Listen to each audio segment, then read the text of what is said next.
We are now joined by Central Michigan head coach Tony Barbee. And Tony, I'm going to hit you with this. In 2022-23, you guys won 5 league games. You finished 334th on KenPom, and then you replaced 10 guys in the offseason, and boom, all of a sudden, you got a 4th place finish in the MAC. You're 12-6 in the MAC, and it's your best league record since you had the number 6 pick in the draft back in 2003, Chris Kaman on the roster. How'd you pull it off? How'd you make that big of a turnaround last season? Well, the typical, let me say, guys, thanks for having me on. Enjoy your show. Watch it all the time.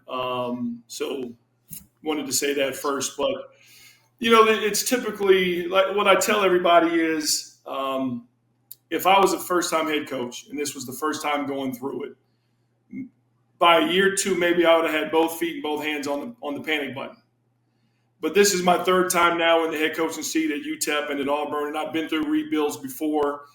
So there's a certain level of patience that I have that goes along with my experience that I knew it was coming. And it's usually in year 3 when the establishment of the culture and the identity of the team and how I want that to look and what I know impacts winning.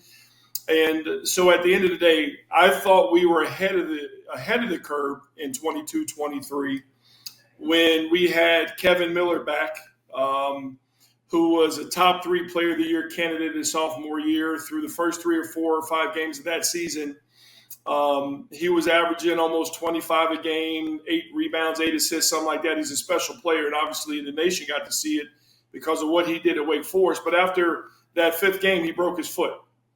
And so, obviously, when you lose that kind of a talent, a first-team All-MAC guy at the point, and a player of the year type level player, in any conference, you're going to be a little inconsistent, especially when you're replacing him with a freshman. So that year we were on a little bit of a roller coaster. That was the breakthrough, but things happen for a reason.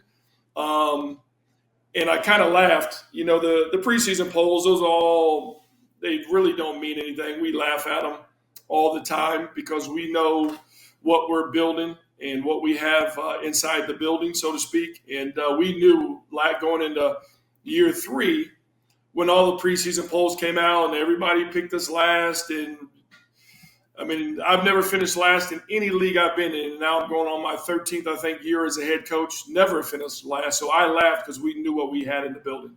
And I knew we had a team that could win the league, not just finish in the top 4. And if you look at it, going into the 5th to last game of the year in the MAC last year, we were in 2nd place, a game out of 1st, and our starting point guard, Pritchard, obviously, that's when he got hurt and was a shell of himself. He had a pretty significant injury, even though he's a tough kid, played the rest of the year, but it was a shell of himself. And our starting center, he sustained an injury in that same game, barely played the rest of the year in those last 5 games. And those last 5 games were against teams that we had beaten the first time around in league play. So we were set up to have a chance to win. It doesn't mean we're going to win it, but we were right in the mix to compete for the league title, which is my expectation, which is how I've set the bar of my program. And then every day my job is to hold these guys accountable to reaching that level, that championship level, because how you perform in practice, how you do anything is how you do everything, is how you're going to perform in the games. And so now the culture doesn't just automatically go from one year to the next, obviously with all the transfers and the portal and all those things. But now with the returners the returning of Pritch and Cade and Vasco, 2 starters from last year's team, they've done an unbelievable job of leading the new guys in this group we currently have. So you're the only one, Tone, that returns a first-team All-League guy in Pritchard. Everybody else either graduated or transferred up.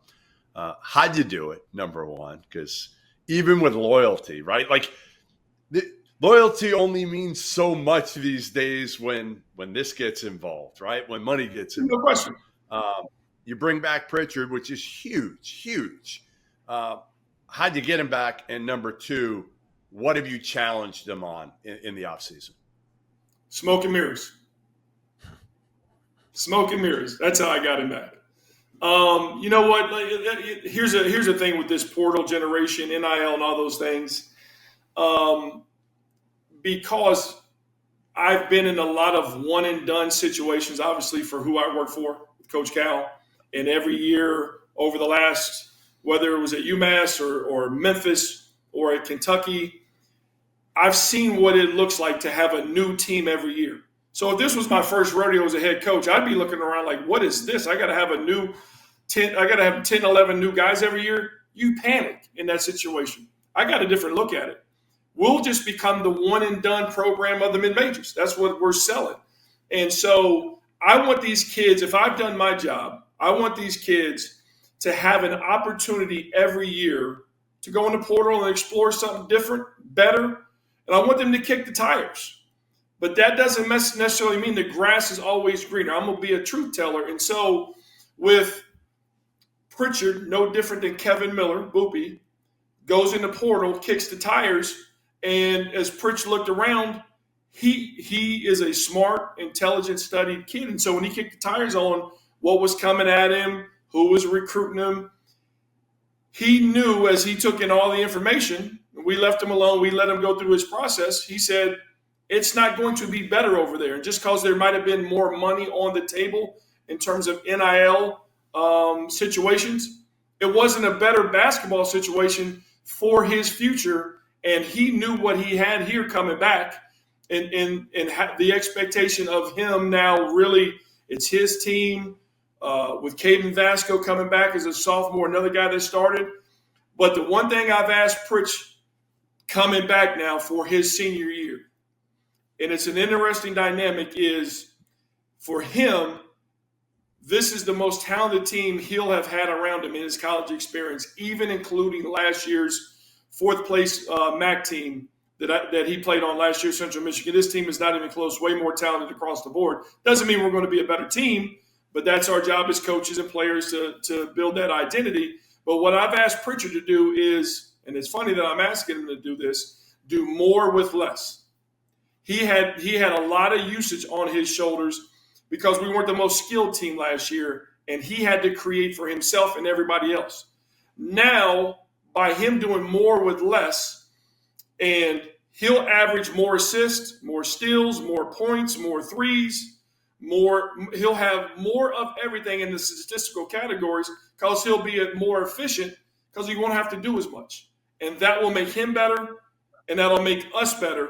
And when you sacrifice like that, and you get a group of guys all sacrificing for each other and playing for the name on the front and the greater good of the accomplishment for the unit, special things happen. And he's been dynamic in that so far. And it's really early in this preseason. It's really when you got your best players, your hardest worker, your most unselfish, you got a chance because everybody else didn't have any other choice but to be the same. Coach, you said about Jacoby Hetty, a transfer coming in from Bethune-Cookman, that, quote, he has a chance to be the best player I've coached at Central Michigan. You just referred to how talented your supporting cast is here for Anthony Pritchard. You seem very, very bullish on where your team is, and you seem excited about the opportunity that this group has. And am I reading that correctly? Are you ready for the season to start? No, I want everybody to pick us last again. That's a veteran coach. That's a veteran coach right there. That preseason stuff. Yeah, I'm excited about my team. I'm excited every year about my team because, it's the belief I have in our ability to assemble a collection of high character young men who are talented and be able to mold them into a team. Sometimes it comes together sooner rather than later. But I'm excited about this team because I've been around this thing a long time. I'm old. You see all this gray I got in this beard. It used to be black back in the day.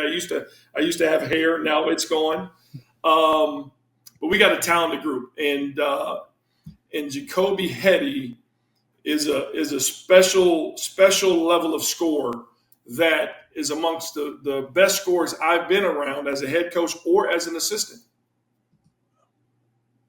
6'7", guard skills, scores it on all three levels efficiently. It has deep range off the catch, off the bounce, behind ball screens, behind DHOs, can touch the paint at will, and then is bouncy at the rim. His head's on the rim, and he's not finger rolling it. If he's got an angle, he's going to try to dunk it on you. Lives at the foul line. Now, He's always identified himself as being a great scorer, which is what we're going to need him to do. And I challenge these guys all the time. If I've coached multiple guys in my career as a head coach who had the ability and had gone and get 40 a game in an unselfish way. I think Kobe will be that guy that'll have multiple 40-point games this year. He's that level of a scorer. Now we're trying to get all those other things defensively, rebounding the ball, intensity, because he scores it unselfishly, but now he's got to raise his level in all those other areas. And I think he's going to be right there with Anthony Pritchard in a friendly brotherhood competition of challenging each other for player of the year in this league because he's that good. Wow. All right, listen, I'm going to go back to when you had hair. But no, pick us last. Pick us last. We're not that good. No, I guess we're not that good. So what people don't, I think a lot of people, including Doster, he was like in diapers when you were a freshman at UMass. What people forget is you were the one who really built that UMass program, among others. But you started when you got there, and I'm a masshole, so I know all this. But when you got there, UMass was nothing. When you left, ranked, and you set the table for the Marcus Camby's of the world and Lou Rowe, who you play with, scored, I think, over 1,500 points, over 500, 600 rebounds. You're a hell of a player. I want you to give me your favorite story when he was a young head coach. Like, he's actually mellowed now, which people probably can't even believe. They can't believe because he's still intense. He had to be a lunatic then. A lunatic coaching you guys. Jeff, you said it. I didn't. Yeah. And he wasn't a lunatic. He is just an ultimate competitor. And he hates losing more than he does winning. And he does so many things well as a coach. He's underrated X's and O's. He's a great X's and O's guy. He's obviously to get so many talented players that he's coached over the years, to get them to sacrifice for the betterment of the team. That is maybe the hardest thing to do as a head coach, and there's nobody better in the country. When you can get Karl Towns to play 20 minutes a game and Devin Booker to come off the bench, you're pretty elite at getting guys to sacrifice. But back in his younger days, he's still a fiery competitor, but it's back when he had two good hips. Now we know he had his hips replaced, so he's not as agile and as fast. But and Jeff, you know this, back in our original building on campus at UMass, the Cage, you had it all coming through there. You had squirrels, chipmunks, possum. You'd be in the middle of practice, and squirrels would be running across the rail of the building in the middle of practice. And he'd get so mad at us, he'd be grabbing balls and he's throwing them at the squirrels, running across the rails, and he'd see chipmunks going from one side of the stands to the other. He'd be, he does such a great job, but his intensity. But that was a funny story. But the best thing he does is get teams to sacrifice. That's why his teams are so special, and it's one of the hardest things it is as a coach to do. Listen, Coach, we appreciate you being here. Best of luck this season. It's going to be tough. You guys are picked last on the field of 68 in the MAC preseason poll. So we're not going to be very good, so you guys are right on. Yeah, you got your work cut out for you. You got your motivational poster right there. We'll be back with more here on Mac Media Day on the field of 68.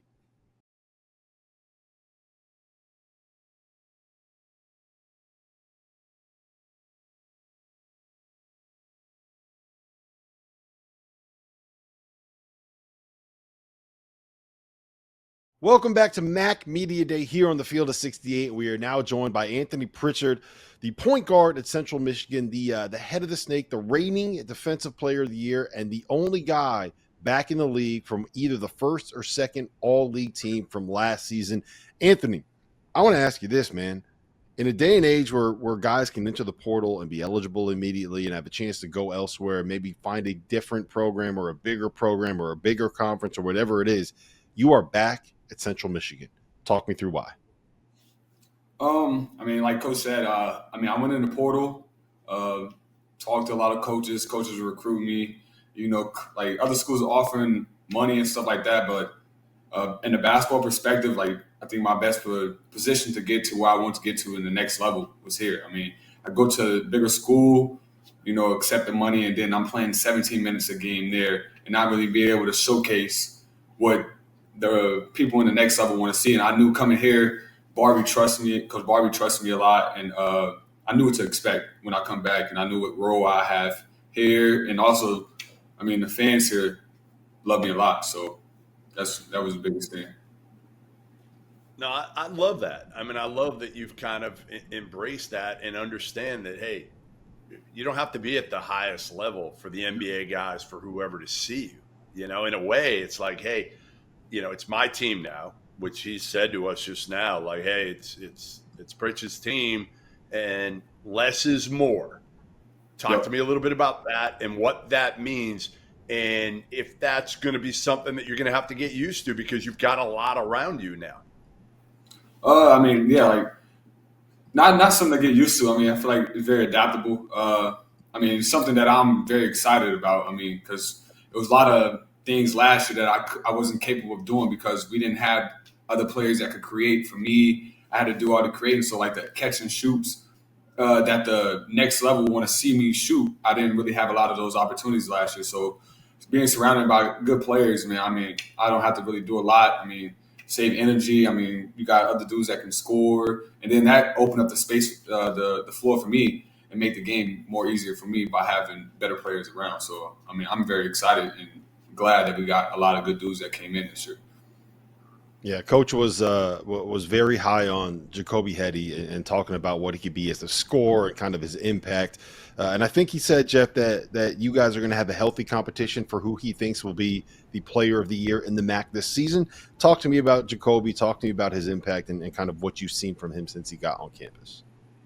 Oh, definitely the best scorer I've been around. It just looks so easy. I mean, effortless. Having somebody around like that every day at practice, I mean, it allows me, like you said, the defense player of the year allows me to get better at defense on a daily basis by having someone that can score that well. And then also the flip side of him being such a good scorer by having someone like me guarding him every day at practice, just pushing each other to, I mean, it's a competition, but also it's to make our team better. So. Hey, I got a question going back a little bit because, you're a Tulsa kid. You played there 2 years. You did well. Like you started, 30, 40 games over those 2 years. It surprised me when you left Tulsa. What was the reason for that? And obviously it's worked out really well for you, but that's hard to leave your hometown team when you're doing well. You're averaging like 10 points a game as a sophomore. I really wanted a bigger role than what I was given. I mean, like you said, I started games and played well, but it was just like a lot of like freedom kind of thing. It was more so like a leash that I had on me, even though I was playing good, and I was just wanting that expansion of being more of a scorer, but also not like just a point guard, more of a playmaker, and just like my job wasn't just to deliver and pass, and just being in an environment where I felt like I was growing as a player to become closer to like my dream and not just becoming a good player for college basketball. I've always had an affinity for players that take pride in defense and take pride on that end of the floor. And you are, like I said, the reigning MAC Defensive Player of the Year. What is it about that side of the ball that is something that makes you want to be better defensively? Like, why are you the best defender in this conference? It's more of like an excitement. I like to see it. This might come off a little bit, but I like to see like people miserable. I mean, knowing that they can't score me, and then I'm going to come down, and knowing that you can't stop me. So like being able to like make someone miserable on both sides, and just being good at something that's everybody's not good at is something that I take a lot of pride in. And just being, I know like to win games and cut down nets and stuff, you got to have a great defensive team. So being able to take that role and that responsibility of leading the defense and just showing everybody and teaching everybody the things that I do, I really like take a lot of accountability and stuff for that. So. I like to make Rob miserable too, but I can't guard. But making him miserable makes my day as well. So you exist. You existing makes me miserable. Yeah. Anyway, all right. Let's finish this up with some little upbeat, little energy. I've been told that you are one heck of a rapper, so I'm gonna put you on the spot here. And we'll see what you got, and then Rob is going to evaluate your rapping abilities and give you a grade afterwards. Okay. So freestyle. Give me a word, and I go. Defense. My name is AP, and I always play defense. Told you I'ma stop you, so you know I really mean it. I just gotta go, yeah, my bro, yeah, he gonna clean it. Yeah, he try to shoot a layup, but Almighty, he gonna clean it. Wipe it off the glass. Yeah, I messed up. Nah, that's good, man. That was good. good. Love it. I can do better by writing stuff. So, Yeah. All right, we're gonna get you on again. We're gonna get you on again later. When you write something up, you let us know that's good. Gotcha. We'll get you on again. All right. I got you. Yes, sir. All right. We're going to be releasing this first single on the field of 68. There you go. That's That's right. We're in.